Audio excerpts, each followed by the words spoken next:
right, let's talk about some more review for our Unit 2 test. Let me see if I got all of them. Oops, I keep drawing instead of moving it. Well, that's not working. Okay, let's see. All right, next page. All right, so we got to simplify these. So remember, these are just powers of I, and what I would do is I would get out your notes. We talked about powers of I, but let's just kind of review what they mean. So if you have, remember how many, excuse me, how many i's multiplied together do you need to have to get to 1, right? So we have I to the first is negative, or is I squared is negative 1, I cubed is negative I, therefore I to the fourth is negative 1 times negative 1, which is positive 1, right? So I to the fourth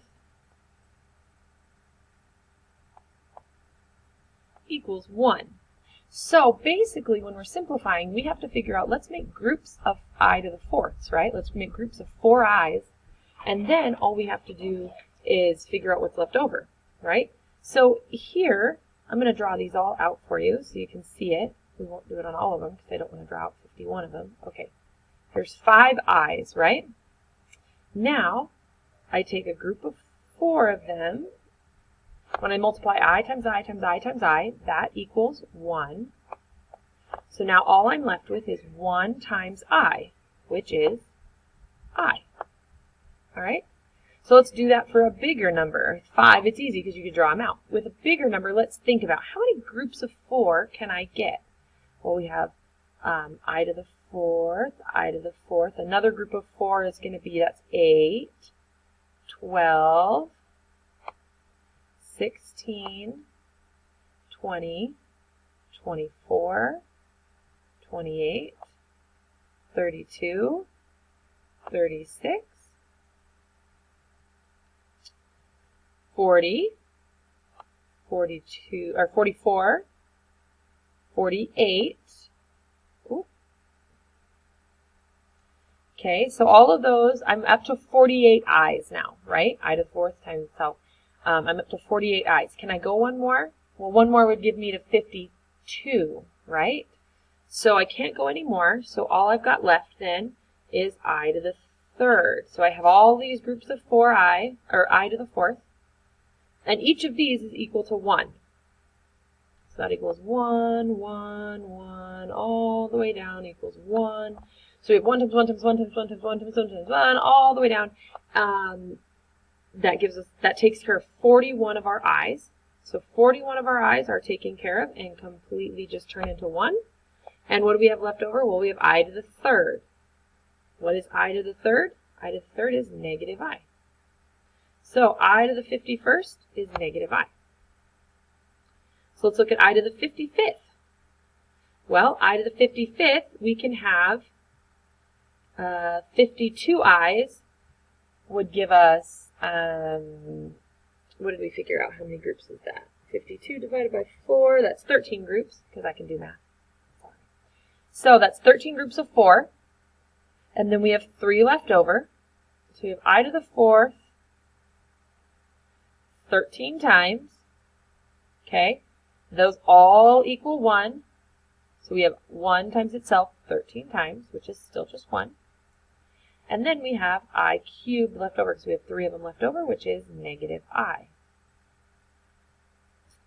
All right, I to the 26th. Well, how many groups of 4 can we have? We can have 6 groups of 4 to get us to I to the 24th.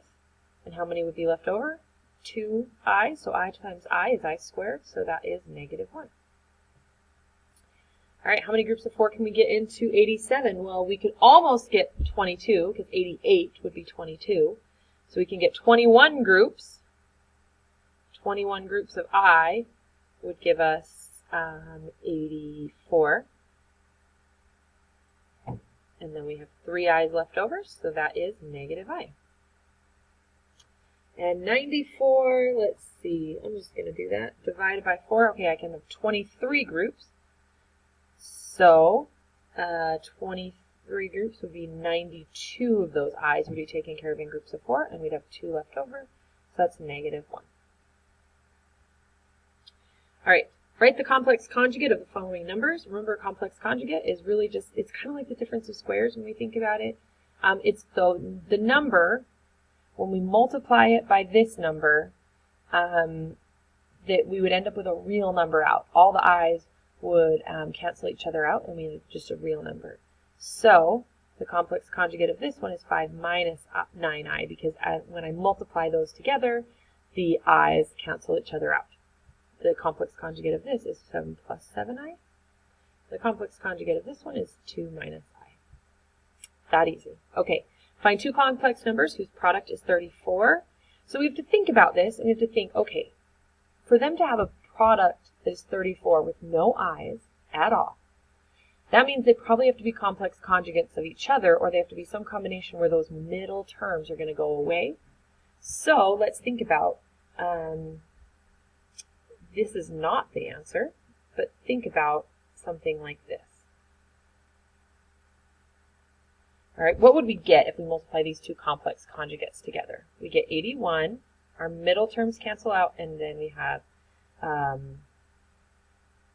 minus 25i squared, which is 81 plus 25, because I squared is -1. So if you recognize that I have a squared plus a squared here, right? I have something, I have 9 squared right here, and 5 squared right here. So we need to kind of do the exact same process and figure out what we could do to get this to 34. So let's think. What two squared numbers, when we add them together, would get us to 34? Well, like 16, let's see, 34 minus 16 is 18. That doesn't work because that's not a squared. So 34 minus 25, 34 minus 25 is 9. So if I have 25 plus 9, that's going to give me 34. And you notice this is something squared and this is something else squared. So I could write it maybe 5 plus 3i, and 5 minus 3i, and when I multiply those out, sure enough, I'm going to get 25 plus 9. All right, let's simplify some radicals. So this is a negative square root. So remember that this is really the same as the square root of -1 times the square root of 81. Well, the square root of 81 is 9, and the square root of -1 is I. So the answer to that one is 9i. This is the same as the square root of -1 times the square root of 60. The square root of -1 is I. And the square root of 60 is the same as the square root of, let me think of what it is. I know, there's a perfect square in here, but it's like blinking me. Okay, so let's think. 25 isn't. 16 isn't. Oh gosh, it's 4. It's 4. I knew that. Okay, so 60 is the same as 4 times 15. So this is I times the square root of 4 times the square root of 15, which is 2 times I times the root of 15. Because 15 doesn't go any further. Okay, -27. Well, this is the same as the negative square root of -1 times the square root of 27, which is the same as I times the square root of 9 times the square root of 3, because 27 is 9 times 3. So the square root of 9 is 3, so this is 3i root 3. And last but not least, we have the square root of -75. Again, it's like the square root of -1 times the square root of 75. And this, that's I, and that's the square root of 25 times the square root of 3. Well, the square root of 25 is 5, so it's 5i root 3. Okay, write this equation in intercept and vertex form, then identify the following characteristics. So the first thing is we need to write it in these different forms. So to write it in vertex form, we need to find the vertex. Okay, so let's find the axis of symmetry, because we need that to find the vertex. So the axis of symmetry is -b over 2a. So that's -18, which is +18, over 2 times 3, which is 6. 18 divided by 6 is 3. So our axis of symmetry is at x equals 3. That means our vertex is at 3 something. We don't know what that something is yet. So to find the y coordinate of our vertex, we need to put 3 in for x and see what we get out. So we have 3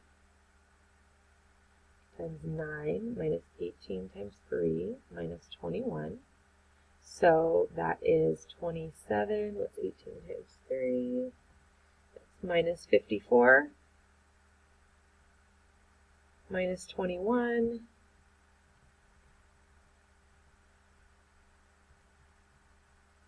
So the vertex is at 360. So when I do all this math, when I put 3 back in for x, I get out that y equals 60. So vertex form for this one would be y equals x minus 3 squared plus 60. And because the vertex goes in, the x coordinate goes in here, the y coordinate goes in here. And then we have to think about our a value because see, our a value here is 3. Therefore, we have the same a value here. And that's that. All right, intercept form. To get to intercept form, remember intercept form is also called factored form. So all we have to do is factor this. Okay, so let's think though, this is a tricky one because you got to take out the greatest common factor first. See how everything can be divided by 3? If you don't take out the greatest common factor first, when you slide and divide, it's going to be super complicated. So let's think. What multiplies to negative 7 and adds to negative 6? Well, that would be negative 7 and 1. So this factors into x minus 7, x plus 1, and that is factored form. Okay, so now it wants to find the zeros. What are the zeros? The zeros are the solutions. The zeros are where it crosses the x-axis. The zeros are the x-intercepts. See how all of those words mean the zeros, okay? So we have intercept form. It tells us what our intercepts are. This intercept form right here tells us it crosses at positive 7 and negative 1. So our zeros are x equals 7 and x equals negative 1. That's it. That easy. That's why we know all these different forms, so we can find the vertex, we can find the zeros super easy. Now the last one we need to find is the y-intercept. Now remember the y-intercept is here on the y-axis. It's where it crosses the y-axis. What's x equal to on the y-axis all the time? X is always equal to 0 on the y-axis. Always. So to find the x-intercept, all we do is we come back up here to standard form and we put in 0 for x right here and right here. And when we have 0 minus 21, our x-intercept is y equals negative 21. Make sure that's right.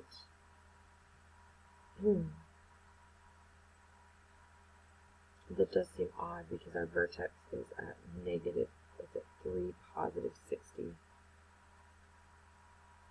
Oh, I think I might have screwed something up. Let's see. Yeah, our vertex is at negative 60.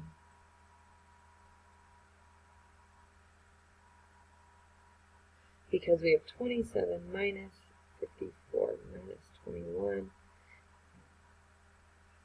Oh man, I'm all sorts of messed up here. 27 minus 54 minus 21. Oh man. This is why I usually have notes with me. Okay, so that's probably 48. You tell me. You tell me. It's probably 48.